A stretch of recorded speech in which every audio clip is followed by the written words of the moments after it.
시청자 여러분 안녕하십니까? 오전 10시 반 프레스룸 라이브 최인영입니다. 유한솔입니다. 살아있는 뉴스를 더 깊게, 더 쉽게 전해드립니다. 먼저 오늘의 뉴스 네컷입니다.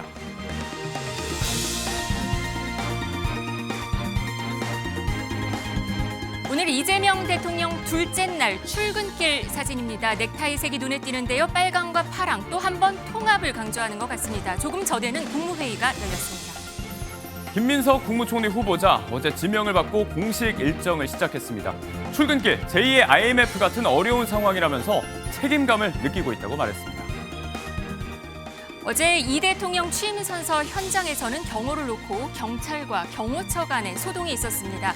결국 오늘부터는 경호처가 경호를 맡는 것으로 전해졌습니다. 대선 이후 어제 아침 김문수 전 후보 파란색 옷을 입고 턱걸이 실력을 뽐내고 있습니다. 이후 선대위 해단식에서는 작심 발언을 쏟아내기도 했습니다. 이재명 대통령 취임 2일차 프레스룸 라이브 지금 시작합니다.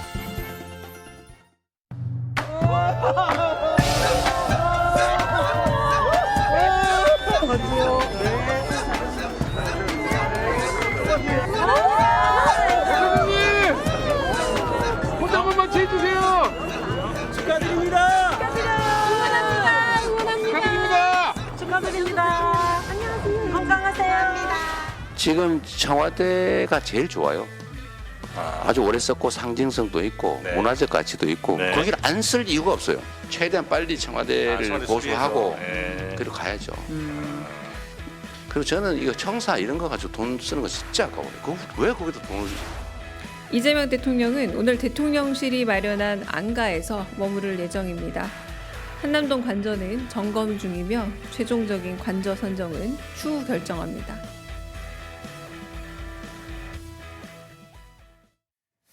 당선과 동시에 임기가 시작된 이재명 대통령. 첫날 잠은 어디에서 자나 많이들 궁금해하셨는데요. 일단은 대통령실에서 마련한 안전가옥에서 지내는 것으로 정리가 됐습니다. 당초 지역구가 있던 인천 계양 사저에서 당분간 출퇴근하는 안이 얘기됐었는데 어제 한번 그렇게 와봤죠. 그리고 새 경호처장 임명하면서 대통령 이렇게 말했습니다. 그도 그럴 게 인천 계양에서 용산 대통령실까지 거리가요. 차로 30km 가까이 됩니다. 거기다 아침 출퇴근 시간이라 올림픽대로 엄청 막히죠. 그래서 어제 현충원 가는 길에 도로 통제가 이루어졌는데 이렇게 시민들 불편 주기도 싫다는 겁니다.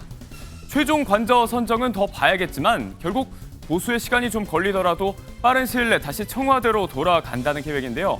취임 초기 집무실을 두고 말이 무성한 걸 보면서 3년 전을 떠올리는 분들도 계실 것 같습니다. 친구들 다 입주했어요? 네. 책상들 다 이제 마련하고 잘 좀 부탁합니다. 역사상 처음으로 출퇴근하시는 대통령이신데 좀 소감이 어떠신가요?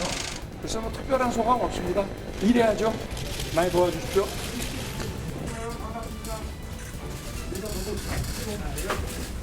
국회 소통관보다 좀 많이 좁은 것 같아. 그래 좀 불편하더라도 좀 많이 도와주세요. 자주 찾아주시고 전화하시면 안 돼요. 자주 올게. 기억이 새록새록하시죠? 국방부 입지에 들어서는 것부터 경호 우려, 비용까지 이런저런 논란 속에 시작된 용산시대였는데 결국 3년 만에 막을 내리게 될까요? 어제 용산 대통령실에 첫 출근한 이재명 대통령의 한마디 들어보시고 얘기 이어가 보겠습니다. 지금 용산 사무실로 왔는데 꼭 무덤 같습니다. 아무도 없어요. 필기도구 제공해 줄 직원도 없군요. 컴퓨터도 없고 프린터도 없고 황당무계합니다.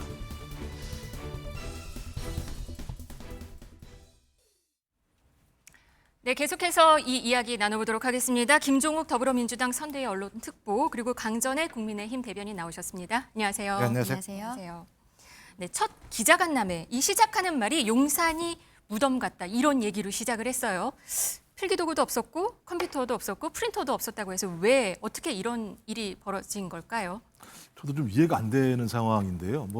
당연히 인수위가 없는 상황이기 때문에 인수인계 과정 자체가 녹록하게 진행되지는 않을 거란 생각이 들긴 했었습니다만 그렇다고 하더라도 그 용산이라고 하는 것이 정무직 공무원도 있습니다만 일반직 공무원도 있는 상황이어서 네. 인수인계 조치들을 충분히 하고 새롭게 들어오게 되는 신정부의 용산 참모들에게 인수인계를 했어야 되는데 인수인계를 하지 않은 이유가 무엇일까라고 하는 측면과 관련해서 상당히 많은 좀 의구심이 있다라는 생각이 드는 거죠. 이제 가장 중요한 이유 중에 하나는 뭐냐면 이번 이재명 정부가 등장하게 된 가장 중요한 배경 중에 하나가 윤석열 전 대통령의 내란 문제 때문이었는데 그 내란 문제와 관련해서 내란의 어떤 본질이라고 얘기할 수 있는 용산 내부에서 증거인멸 작업들이 조직적으로 벌어진 것이 아닌가라고 하는 의심도 분명히 있는 것이고요.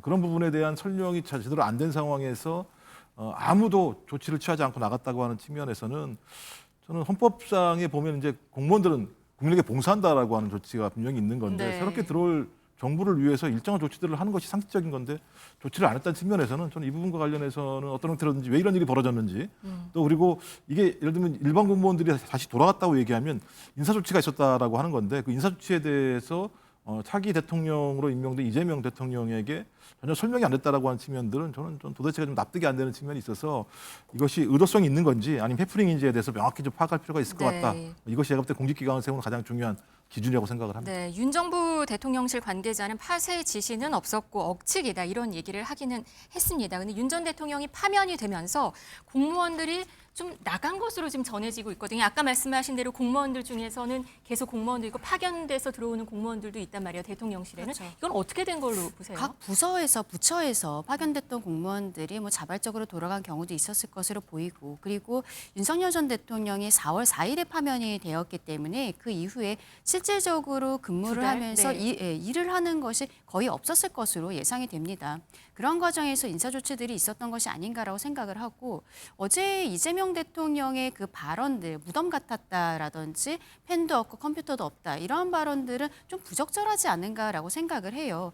어쨌든 이번에 그 대통령 기록물 관리법에 따라서 기록들은 이미 다 넘긴 것이고 그리고 여기에 있어서의 어떤 소품이라든지 이런 것들은 뭐 수석비서관실 이런 데들은 충분히 남아 있었다라고 하고 있거든요. 오히려 원칙에 따른 것입니다. 과거에 박근혜 정부 때는 그때도 역시 탄핵으로서 인수위 없이 넘어가는 부분들이 있었는데 네. 그때 문재인 정부에서는 캐비넷 안에서 비밀 문건들이 나왔다라는 것들을 발표하기도 했었거든요. 이런 좀 불합리한 부분들을 없애기 위해서 오히려 미리 정리를 하고 그 원칙에 따라서 자료들을 넘긴 것인데 그리고 이재명 대통령이 거기에 대해서 충분히 알아볼 수 있었을 것이라 생각함에도 불구하고 이런 것들을 국민들 앞에서 갑작스럽게 이야기를 함으로써 국민들은 조금 우려를 가지실 수밖에 없지 않았나 이런 발언들 같은 경우에는 조금은 서로 간의 소통이 더 필요하다라고 생각을 합니다. 네, 미리 좀 정리를 했을 네. 것 같다고 보시는 거군요. 그거는. 근데 이제 이 부분은요, 네. 이제 원칙이 아닌 거고요. 왜냐하면 이 사례가 한 번 있었죠. 박근혜 전 대통령이 탄핵이 돼서 인수위 절차가 없이 문재인 정부로 넘어갔을 때도 마찬가지입니다만 문재인 정부 청와대 사람들이 가장 힘들었던 내용들이 뭐냐면 인수인계가 전혀 안 되는 거예요.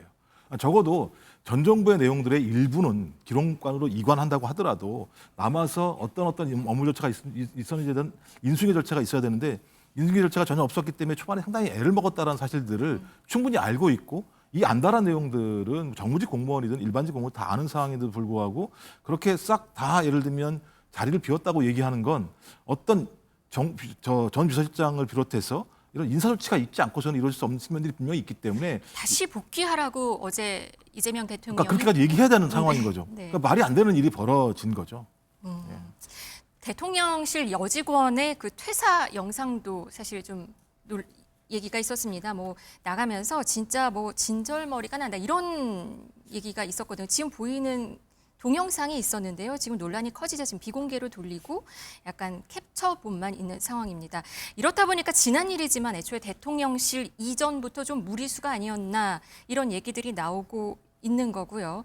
이재명 대통령은 빠른 시간 내에 청와대를 보수해서 이전한다는 구상인데 이렇게 되면 용산시대가 곧 막을 내리게 되는 것 같습니다. 수순으로 예, 보이는데요. 네, 아마 그렇게 될 것 같고요. 이제 왜냐하면 용산 이전이라고 하는 건 원래의 의도 자체는 청와대가 국민과의 접촉면이 적기 때문에 국민과 직접 소통하겠다는 의도를 가지고 광화문으로 나오려고 했다가 그다음에 이제 용산으로 옮기는 과정이었는데 그 옮기는 과정에서 국민들과 충분한 소통과 대화, 토론, 합의 과정이 없었어요. 그러다 보니까 윤석열 전 대통령이 매우 독단적이다라고 하는 이미지를 만들어냈고 그 자리가 윤석열 전 대통령 개인의 자리가 아니라 국민들이 만든 자리인데 왜 우리랑 이야기를 하지 않고 있지라는 얘기를 들으면서 정부가 상당히 안 좋은 여론을 만들게 된 중요한 계기 중에 하나여서 저는 당연히 용산에서 청와대로 돌아가야 됩니다만 돌아가는 과정도 단지 그냥 정비를 해야 된다는 차원의 문제가 아니라 국민들에게 소상히 말씀을 드려야 된다. 그래서 국민들이 아 그래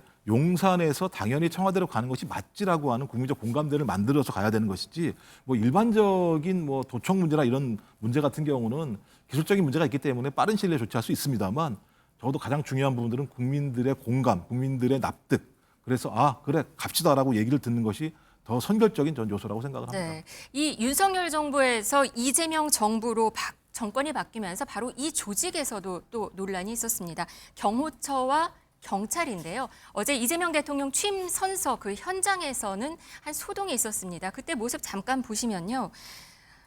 이 대통령 내외가 로텐더 홀로 안으로 들어가는 모습인데 여기에서 초록색 넥타이를 입은 직원과 또 검은색 넥타이를 맨 두 직원 사이에 약간 소동이 있었습니다. 그러니까 경찰 소속 경호원이 막아서기도 했고 경호처 직원이 접근하려는 걸 막아서면서 나중에 멱살잡이까지 했다 이런 얘기까지 들리는 상황이거든요.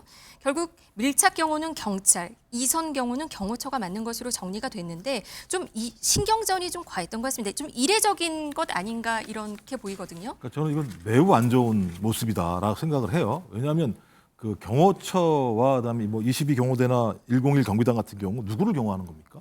군 통수권자이며 행정의 수반이고 국정운영 총책임자를 경호하는 상황인데 이 경호처가 서로 이런 논란을 벌이게 된다고 한다면 국민들이 안심할 수 없는 측면들이 분명히 있는 거죠. 근데 저런 모습을 보였다고 얘기하는 건 뭐 또 이렇게 말씀을 드리면 죄송합니다만 지난 3년 동안 윤석열 정부 내에 있는 경호처와 이 경찰 간의 알력들이 꽤 많이 있었구나라고 하는 부분들을 반증할 수밖에 없는 것이고 특히 내란 과정에서 윤석열 전 대통령을 체포하는 과정에서 경호처와 그다음에 경찰, 경호 간에 상당히 많은 논란이 있었다는 측면들이 있는데 왜 그런 논란들이 있었던 거죠, 그 당시? 아까 체포를 할 때 경호처 같은 경우는 대통령의 체포영장을 저지하려고 했었던 것이고 경찰 같은 경우는 아니 합법적인 방식으로 체포영장이 청구가 되는데 그걸 막는 건 특수공무집행 방해가 아니냐라고 하는 논란이 많이 있었습니다.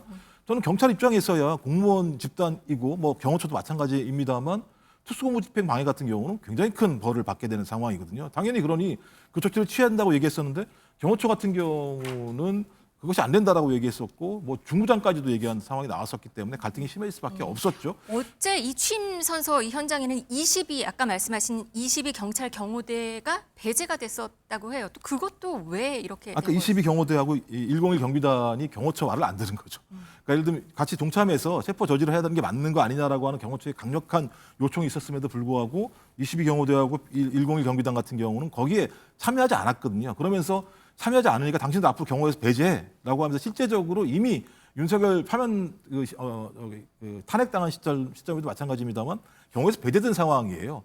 근데 적어도 이제 대통령 선거가 끝나고 취임하는 과정이 있으면 그걸 조정을 했어야 되는데 여전히 제가 볼 때는 경호처의 강경파들이 경호에 대한 전반적인 것들의 내용의 실권을 가지고 있으면서 과거에 22 경호대나 101 경비단이 체포영장 집행 과정에서 그것에 같이 함께하지 않은 부분에 대한 앙금을 가지고 배제했던 측면들이 있는 것 같은데 저는 오늘이라도 이런 부분에 대해서는 빨리 그 경호처장이 이미 임명이 됐기 때문에 네, 그리고 오늘부터 다시 경호처가 하는 게 맞습니다. 실제적으로는요. 그러니까 이제 나중에 경호처를 별도의 경호처로 둘 것인가 아니면 경찰의 별도의 어떤 경호 어떤 담당을 만들 것인가 이건 나중에 문제입니다만 지금 우리 현행법상은 경호처가 이걸 담당하게 돼 있었기 때문에 경호처 문제에 대해서 경호처장이 임명됐으니 오늘 빨리 좀 정리를 해서 군 통수권자를 경호하는 문제가 이렇게 예를 들면 국민들이나 언론에 회자되는 건 매우 안 좋은 모습이라는 생각이 들기 때문에 빨리 이런 좀 위태로운 모습들을 정리했으면 좋겠다라고 생각합니다. 말씀하신 대로 어제 이재명 정부의 첫 인사도 발표가 됐습니다. 근데 이 장소가 윤석열 전 대통령이 계엄 선포를 했던 그런 장소였는데요.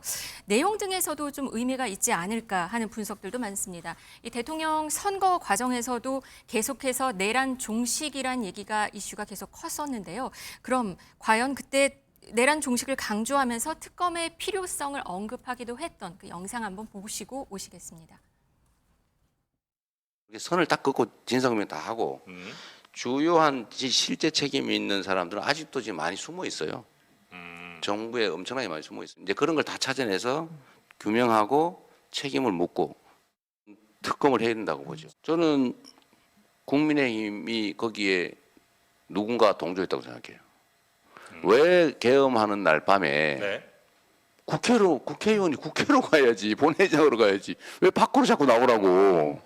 저는 그 뭔가 의미가 있다고 봐요. 그 철저히 조사해서 그럼 아마 쿠데타를 막아야 될 사람들이 쿠데타를 도와서 계엄 해제를 방해했다. 이거 엄정하게 규명해서 처벌해야죠.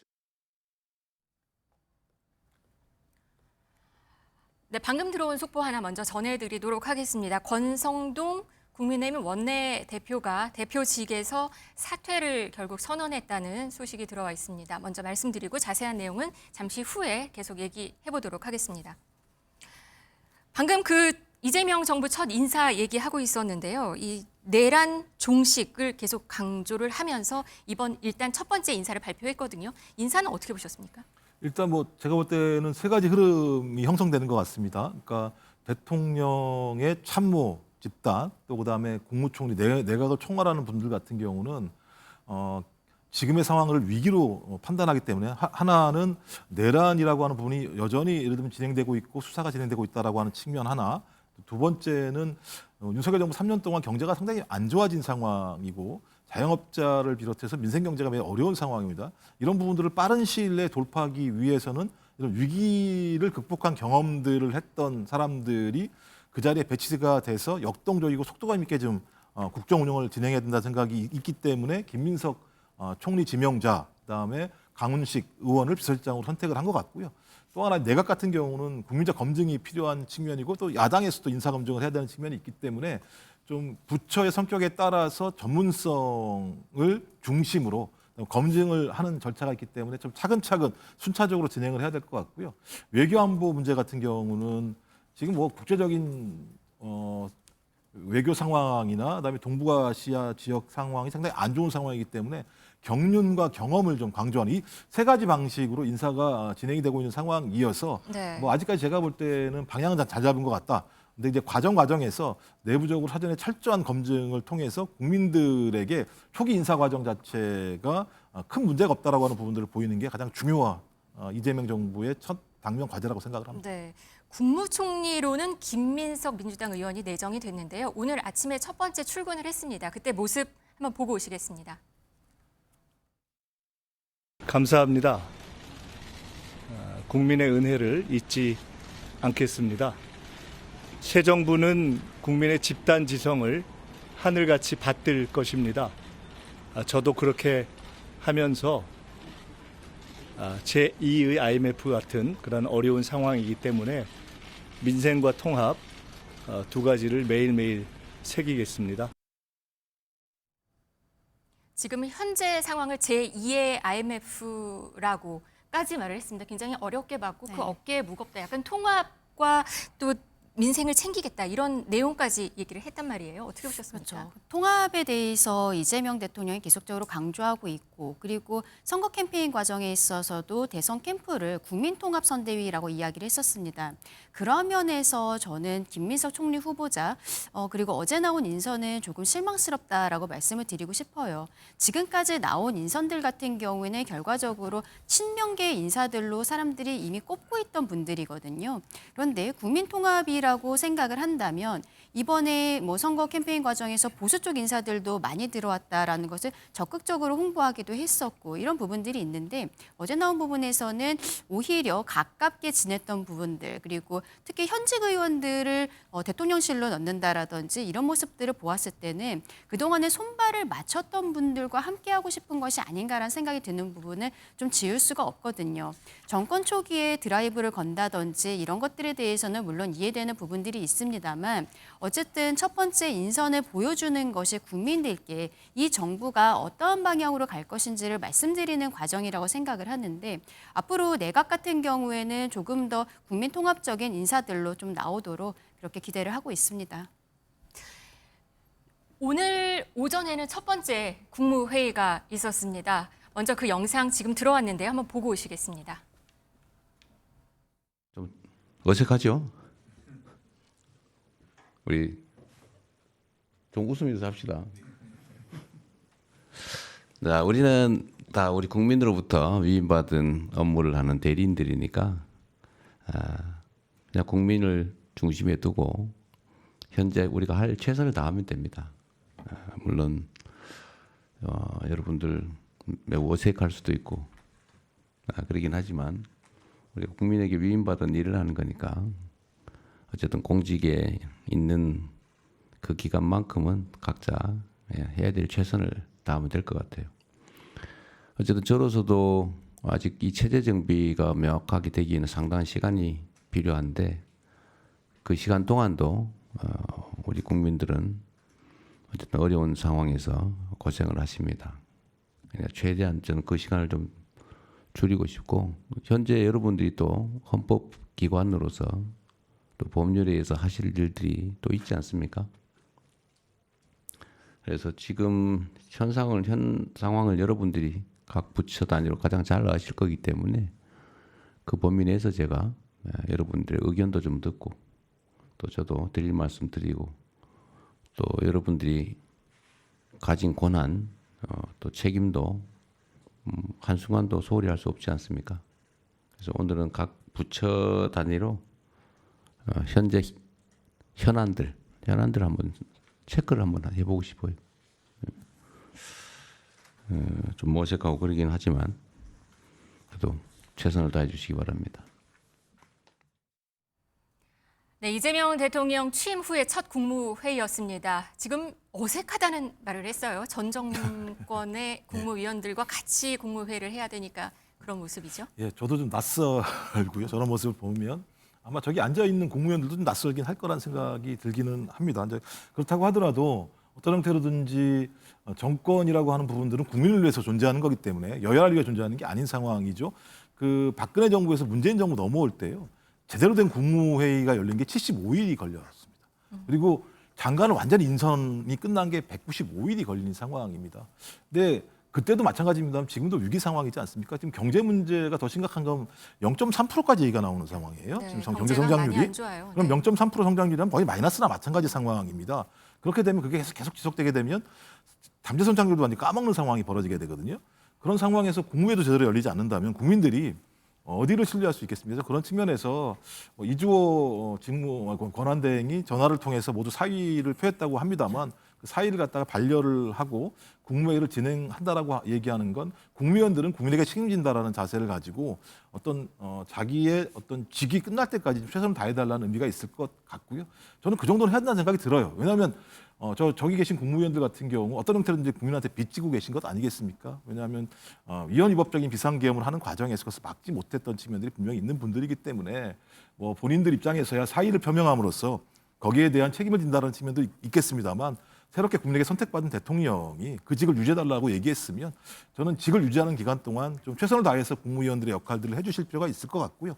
또 그 과정에서 새롭게 등장한 이재명 정부 같은 경우도 국민에게 신뢰받을 수 있는 아까 말씀하셨던 것처럼 통합이라고 하는 어떤 그런 대통령의 생각들을 반영할 수 있는 인사를 좀 빨리 국민들에게 발굴해서 알려드리고 또 거기에 맞는 사전 점검들을 빨리 해서 인수인계 절차 과정 자체가 국민들에게 안정감 있게 진행됐으면 좋겠다 이렇게 생각을 합니다.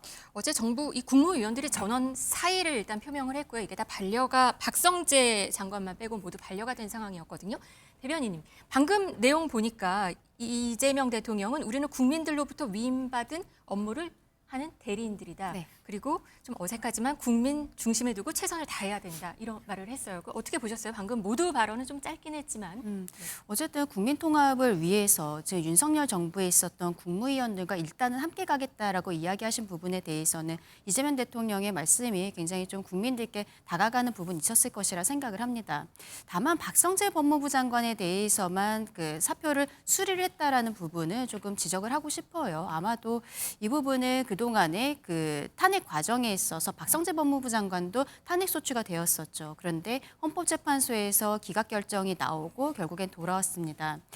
지금 민주당 정권, 이재명 정권에서 박성재 법무부 장관에 대해서는 받아들일 수 없다라는 것에 대해서 다시 한번 보여준 것이 아닌가. 선택적으로 사의를 반려하고 이런 것들에 대해서 좀 아쉽다고 말씀드리고 싶고 아마도 또 그런 부분도 있는 것 같습니다. 결국 법무부 장관에는 검찰과의 관계들이 있기 때문에 검찰 조직에 대한 어떠한 그 지휘부라든지 이런 것들을 변경하는 것을 아마 지금 굉장히 숙고를 하고 있을 것이라고 생각을 하거든요. 네. 인사 과정에 있어서 빠르게 정리가 되는 것은 오히려 장관보다는 저는 검찰 조직일 것이라고 생각을 하는데 그 과정에 있어서는 그 윤석열 정부 때 법무부 장관이 현직으로서 남아있는 것이 부담스럽기 때문에 선택적으로 사표를 수리한 것이 아닌가라는 생각도 드는 부분입니다. 네.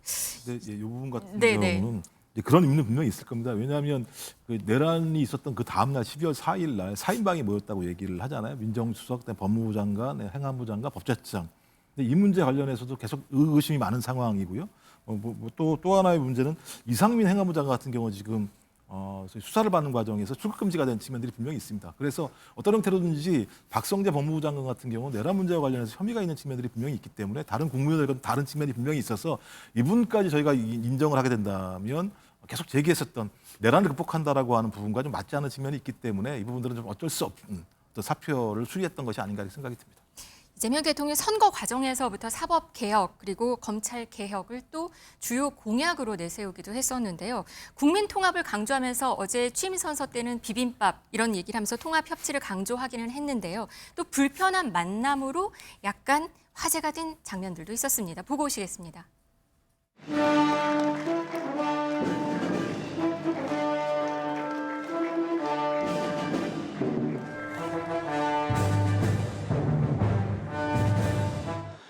제가 생각할 때 국민 통합이라는 것은 진영 간의 깊은 골을 메우기 위해서 서로 우려하는 바를 권력자가 하지 않는 것이 매우 중요하다라고 생각이 듭니다.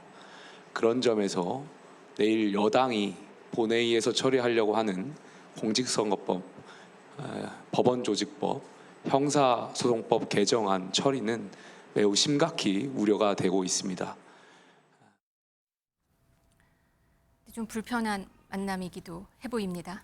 뭐 불편하더라도 만나야죠. 뭐 지난 3년처럼 대통령이 야당 대표가 싫다고 만나지 않는 일이 벌어지게 되면 서로의 골은 깊어지게 되고 그 골 때문에 소위 국민이 양진영으로 나뉘어서 엄청난 싸움을 할 수밖에 없는 거라면 오히려 저렇게 만나서 무엇이 불만인지 다 얘기를 해놓고 하나하나 서로의 차이들을 줄여나가는 것이 가장 맞다라는 생각이 들고요. 전 그런 측면에서는 서로가 마찬가지의 과제가 남아있다.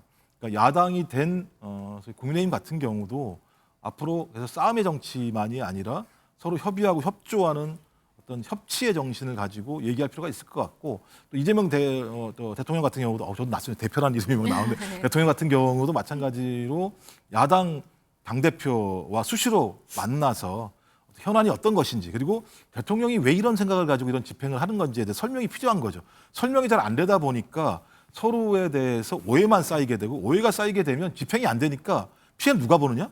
국민이 볼 수밖에 없는 측면들이 있거든요. 전 그래서 처음 만남이 저렇게 날선다고 하는 건 나쁘게 볼 필요는 없을 것 같다. 오히려 저런 것들이 서로 앞으로 시간이 지나면 서로 알게 되면 더 편하게 얘기할 수 있지 않겠습니까? 그럼 더 편하게 얘기할 수 있다면 서로의 차이를 좁힐 수 있다는 생각이 들기 때문에 맨 처음 저 장면을 보시는 입장에서 야, 또 싸우는 거야? 라고 그러실지 모르겠습니다만 시간이 지나면 저런 싸움 자체가 오히려 차이들을 줄여서 서로의 합의점들을 많이 만들어낼 수 있다는 생각이 들기 때문에 저는 오히려 좀 좋게 봐주셨으면 좋겠다 이런 생각이 듭니다. 김용태 비대위원장 조금 많이 불편해 보이긴 했어요. 그래도 저렇게 말을 한 거에 대해서는 어떻게 내부적으로 말씀하세요? 국민의 입장에서는 저런 이야기를 안 할 수가 없죠. 그리고 개혁신당 천하람 대표 권한대행 같은 경우에도 비슷한 형태의 이야기를 한 부분들이 있습니다. 좀 아까 행정관님 말씀해 주신 것처럼 저도 비슷하게 생각을 하는데 어제 저 모습들은 오히려 이재명 대통령에게는 국민들께 더 플러스가 되는 부분이었다라고 생각을 해요. 저런 이야기가 나올 수 있다라는 것을 예상했을 거라고 보고 그럼에도 불구하고 야당 대표들과 함께 만나서 얘기를 듣고 그리고 식사를 하는 모습들을 국민들께 보여드린 것 자체로 저는 칭찬할 만하다라고 생각을 합니다. 네. 다만 그 후속 조치로서 저희가 지금 이야기하고 있는 공직선거법, 형사소송법, 법원조직법 이런 것들의 개정을 하고 그리고 뭐 일부를 삭제한다라든지 이런 것들은 국민적인 우려가 있는 것은 사실이거든요. 그냥 듣고서 흘리는 것이 아니라 여기에 대해서 여야가 정말로 터놓고 이야기하는 자리들이 마련이 된다면 더 국민들께서 편안하게 정치를 보실 수 있지 않을까라고도 생각합니다. 오늘 오후에 이제 열리게 될 본회의를 두고 김용태 비대위원장이 몇 가지 우려되는 점에 대해서 어제 오찬 자리에서 작심하고 몇 마디를 했는데 이제는 본격적으로 형성이 된 여대 야소 국면에 대해서 걱정이 되는 바가 있을 것 같습니다.